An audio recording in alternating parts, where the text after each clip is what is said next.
ladies and gentlemen, returning to a kind of funny show, the one and only Scoops, Patrick Klepek. Did I do anything okay? Hello. Final answer on that one. I need to.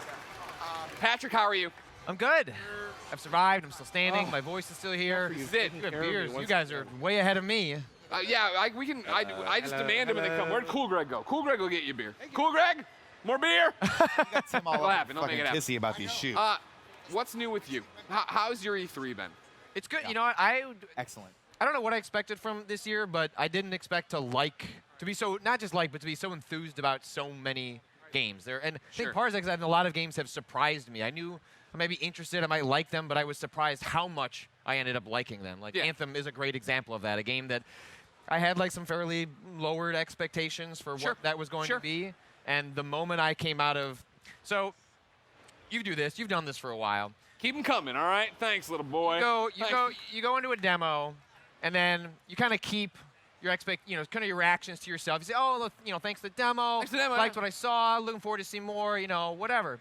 And so I went to go see Anthem. Started with Austin Walker, and we get out, and we both look at each other and go, "Are we allowed to swear?" Yeah, nobody said not to, so fuck it. Do it. Yeah. Just looked at each other and went, You can leave those shoes too. what if you the want fuck did we just play? Yeah. Like in that way where you were just so enthused and so excited. And I don't know if they're going to nail the quest stuff, the story stuff. Like that wasn't part of the demo they were showing. But it feels so good to control that game. You feel like Iron Man, for like lack of a better analogy. That's what everybody says, yeah. So And you feel it's wobbly, like you feel like the machine is barely in control, and yet like there's a lot of precision to it. And it's not just good for BioWare action. It's just good action. It's not like we're lowering the bar because they don't do those kinds of games. It just feels really good to play. And so it's fun, as like cynical as you can get, as many games as you play, as this industry can kind of grind you down, to come out of something and be like, hell yeah, like that's why I play games, is like to be surprised, to not realize this is something I'm ready to put a bunch of hours into, and like I just cannot wait to see more from that game. that's how I felt about Cyberpunk, seeing it when we walked out. I was just like, I want to talk to you about this. This looks so cool. It's doing things I've never seen a game do before. Well, that's the thing, is when people are always like, what are you excited for at E3? And I'm always like, the surprise. Yeah. I don't know what I'm going to be excited for leaving E3 generally. And it is, going in to see Cyberpunk, which I expect to be good, but to have doors open and the way they use neon and the way, like I'm like, the thing I talk about, have you seen the demo? Oh yeah. The thing I'm talking about when I come on is like, I love the font. I love the font that's up on my HUD, right? I mean, it looks kind of Terminator 80s-y, and it's like even like getting into the car and the way the steering wheel and the dashboard look like an 80s calculator. The car is so rad. The Yeah. game's rad. That's probably the best word. Capital R rad. Yeah. Capital R rad. Now you're excited to get into Anthem when it comes out, but you have a child. Yeah, that's a problem. I was gonna say, how are you gonna do this? How do you balance? That's one of the, so I didn't see the Division 2, but one of the things I did. It's awesome. So one of the things they were talking about was trying to find solutions to this sort of problem, where you have people at different stages in their life that enjoy a game, want to keep playing a game, and yet what do you do about the fact that you have maybe your friends are 40 hours ahead of you? Like, so what, you just get left behind and can't play the game anymore? Like, there are lots of people who are being left behind in games that they would like to keep participating in, but that's just not how games have been traditionally structured. They reward you for playing more hours, and you got to kind of keep up on the treadmill. And they didn't get into specifics, but they said that's sort of one of the pillars of their end game content, is finding ways so that even though your buddy has put in 20 more hours than you, you're going to be able to jump in, play with them, get cool stuff. And so I don't know if that's like you're just going to get loot way faster. However that works, I hope more games think about that. Like, like finding ways to accommodate players that can't put in that kind of hours but still want to play with their friends and not get left behind. So I don't know. I mean, I still have a lot of hours to play games. I just have to sort of be judicious about what I spend it with. And I like first-person shooters a lot, but like there's a lot about Destiny that just didn't really work for me. And when I'm excited was looking at Anthem, I was like, this could be that game for me that I want to sort of commit to and like spend the hours and put the hours with. And so I hope to get the rest of that stuff all slotted together, because if they can do the story stuff well, I think that would be just like really amazing. But I think part of the problem they made a lot of problems with the pitch for that game. I think this year you can, watching the way Bethesda sort of rolled out Fallout 76, watching the way that Cyberpunk's demo goes, and then looking at Anthem, those are like 3 different distinct ways to show a game to a set of fans. Sure. You leave the Cyberpunk demo and you go, I understand what that game is. I get this game. I'm into this world. Right. I want it. Kind of like there are questions. Your imagination is filling in the blanks, but you generally know like what you're in for. There's so many questions with Anthem because I just don't think.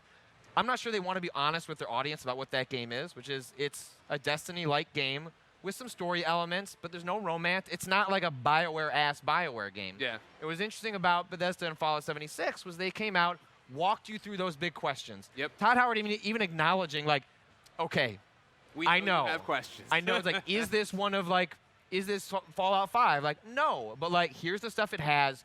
And at the end, they kind of gave you a sense of like, this game may not be for you. But hold on, like, we're making Starfield. We're making the Elder Scrolls 6. Those games are going to be those kinds of games if Fallout 76 isn't for you. And they're not only could BioWare have better explained Anthem, I think if they could have been more honest about the game they're building. And then at the end, be like, look, we're still working on Mass Effect. We're making another Dragon Age. So if Anthem's not for you, if you're bummed there's no romance, you can get your romance on next time. Go fuck Aliens, like in a couple of years. Like that stuff's coming, and I think that would have calmed some of the anxiety in these fan bases where they're used to a very specific type of game, and they want more of those. But that stuff takes time. Studios want to make different kinds of things, and it's been interesting at E3 for that kind of thing. Patrick, you're of course Mr. News. Yeah. Your scoops. For you, what was the biggest story of E3? What is the story of E3 20? Man, the thing in the last like 24 hours with this Fortnite stuff has been fascinating to watch. Ridiculous. I guess for folks who aren't like fully aware, Fortnite launched on Switch this week. They're in addition to your like Nintendo Network, Xbox Live, PlayStation Network accounts, you have an Epic Games account, and like that's their way of like separating progression from the platform holders so that your stuff can all carry around. Yeah.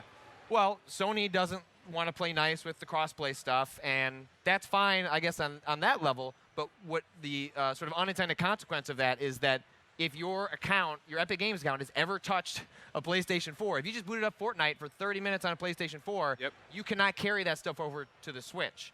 And that's bullshit, like, it's honestly. Ridiculous. Like, I was floored when I opened the thing, and I thought, when I opened the Switch and I tried to do it and it wouldn't let me, and somebody tweeted about it, and I started looking into it, I was like, clearly this is an oversight.